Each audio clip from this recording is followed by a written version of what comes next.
of all the graces that we've talked about this week, and even the ones that we haven't, there's so many more to be named. Do you know what I think is the greatest grace of all of quarantine? I think it's that we've been put to the test, that our lives have been put on trial. Wait a second, isn't that a suffering? Well, yeah, it certainly has included suffering, hasn't it? But think about anything in your life. Have you ever gotten better at anything without a trial or without suffering? Is there anything that's worth achieving that isn't hard work to get there? Think of your studies. Why do you go to school? Well, you're constantly being put to the test so that you can get better, so that you can show the ways that you're getting stronger or not, right? Think about exercise. If you want to be fit, if you want to be healthy, think about how hard it is to do that. You're constantly putting your body through a test and a trial in order to get better, to be better.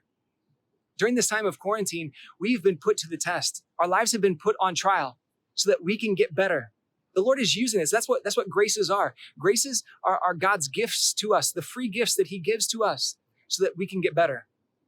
You know what I realized during this time? Something really cool. I realized that the word quarantine comes from the same root word as quaresma. And quaresma is the word that the church uses for Lent. That's Latin or it's Spanish, right? Quaresma means Lent.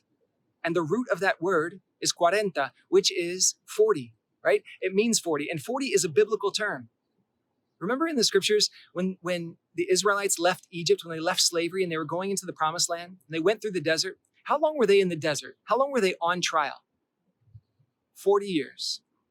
Remember when Moses went up the mountain to fast for his people, to intercede for them, to be on trial for them? How long was he up there? 40 days and 40 nights. What about Jesus? When Jesus was baptized, he went out into the desert, out into the wilderness to prepare for his ministry, to be put to the test literally by Satan. How long was he out there? 40 days and 40 nights.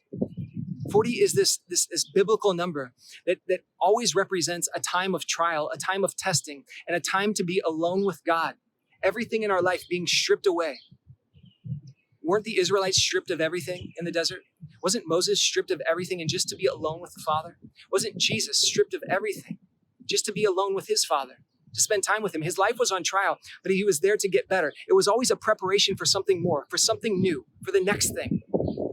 We have to look at this time of quarantine as our time of testing, our time of trial, and also a time of preparation for something more. No, there's going to be more tests. There's going to be life after this. And life after this, we have to prepare for.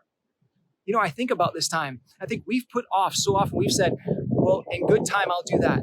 What about our time with the Lord right now? Why waste any more time? We are not guaranteed tomorrow. We are not guaranteed that we have no idea what's going to happen 5 years from now. We don't even know what's going to happen in the fall. No, we have to get to living for today. Living today as if we didn't have tomorrow, we didn't have next fall, we didn't have the next 10 years. What are we waiting for?